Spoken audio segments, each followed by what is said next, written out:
Fabien Normand, notre expert du web, membre d'une association d'éducation numérique populaire basée à Besançon qui s'appelle Internet et compagnie. Donc avec nous pour nous donner de bons conseils. Je vais me tourner d'abord vers Bertie et vers Christophe. Est-ce que vous savez ce que c'est que la réputation numérique ou la e-réputation, Bertie ? Oui, dans le monde de l'entreprise, c'est très très important. C'est devenu un véritable souci pour plein d'entreprises aujourd'hui, vérifier effectivement les messages qu'on fait passer sur elles, parce que ça peut être dévastateur si on ne maîtrise pas ça, tout simplement. Christophe ? Moi, j'en ai une petite image par les médias. Ouais. On entend souvent parler de tweets ou de choses comme ça qui peuvent vite mettre des réputations. Ça peut vite remettre le feu, on va dire, comme on dit.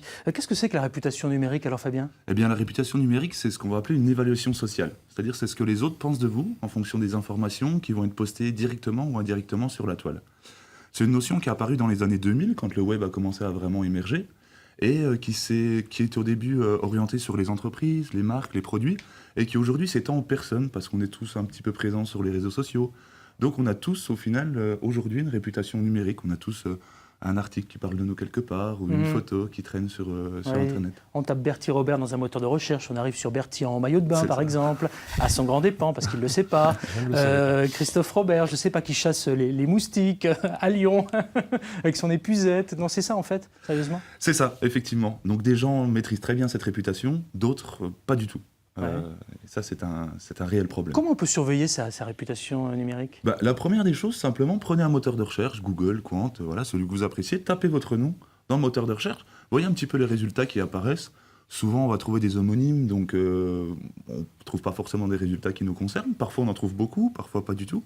N'hésitez pas aussi à aller dans les onglets images d'un moteur de recherche, les onglets vidéo. On va voir des exemples là. Ouais. On a été tapé dans quelques moteurs de recherche parce qu'il y a des moteurs de recherche de personnes qui sont vraiment spécifiques.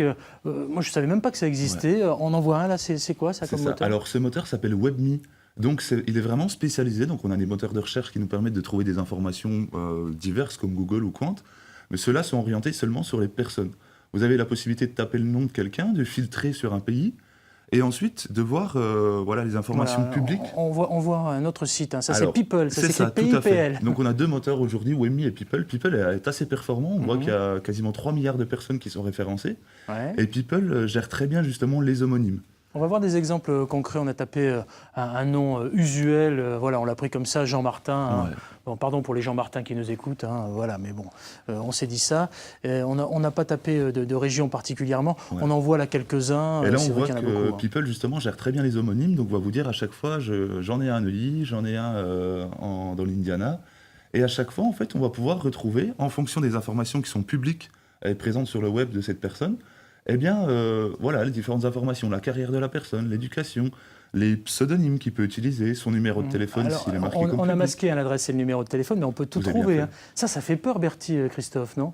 C'est assez glaçant quand même. On n'en a pas toujours conscience. Non, mais franchement, c'est pour ça qu'il faut faire très attention à tout ce qu'on met sur Internet. Exactement. Voilà, je vois Christophe Robert qui regarde, là, Christophe Bellé, qui regarde et qui se dit, oula, au secours. Je suis sûr que le premier réflexe, quand vous allez sortir de cette émission, et vous tous qui nous regardez, vous êtes peut-être déjà en train de le faire avec votre tablette en même temps, je teste sur People et je teste sur WebMe mon nom et je me rends compte qu'il y a des choses incroyables. Alors, tout le monde n'a pas toutes ces informations disponibles sur la toile. Ça dépend vraiment des critères d'audience que vous allez mettre sur les différentes informations que vous postez dans les réseaux sociaux.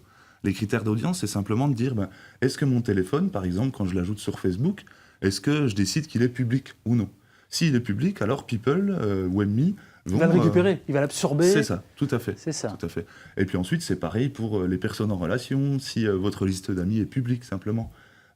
Pour la carrière et l'éducation, souvent, ce sont des informations qui proviennent de LinkedIn, un réseau social professionnel. Et puis, vous avez ensuite, sur ces mêmes sites, toute la liste des réseaux sociaux sur laquelle une personne est présente. Ça veut dire qu'il faut super paramétrer ce qu'on lit jamais, ce dont on a déjà parlé, tout ce qui est réseaux sociaux et tout ce qu'on peut mettre sur Internet. C'est ça. Et comme il y en a des pages et des pages, pour ne pas dire des livres et des livres, on ne les lit jamais, au bout d'un moment, on finit par cliquer sur accepter.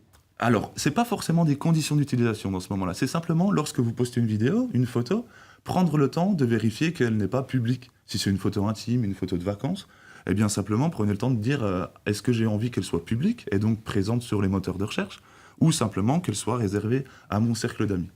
Très bien. Le conseil qu'on pourrait donner peut-être aux parents, à tous ceux qui sont avec nous, moi le premier, je ne sais pas vous, Bertie et Christophe, mais le meilleur des conseils que vous puissiez nous donner, c'est quoi? Alors, juste la première des choses que je voulais dire, c'est parfois on a des informations qui sont disponibles sur nous, dont on n'est pas propriétaire. Oui, donc à ce moment-là, la CNIL est présente et aujourd'hui permet un droit à l'oubli, simplement. Donc de demander qu'un résultat dans un moteur de recherche puisse disparaître. Alors j'ai testé, c'est top galère. Moi ça m'est arrivé une fois, vraiment c'est pas top simple, galère. effectivement. C'est plus facile à dire qu'à faire. Néanmoins, la loi commence à avancer et à se mettre en place pour que ce genre de choses puisse être possible. D'accord, ok.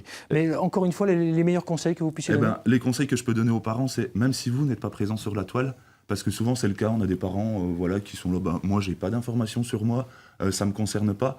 À l'inverse, vos enfants très certainement seront concernés.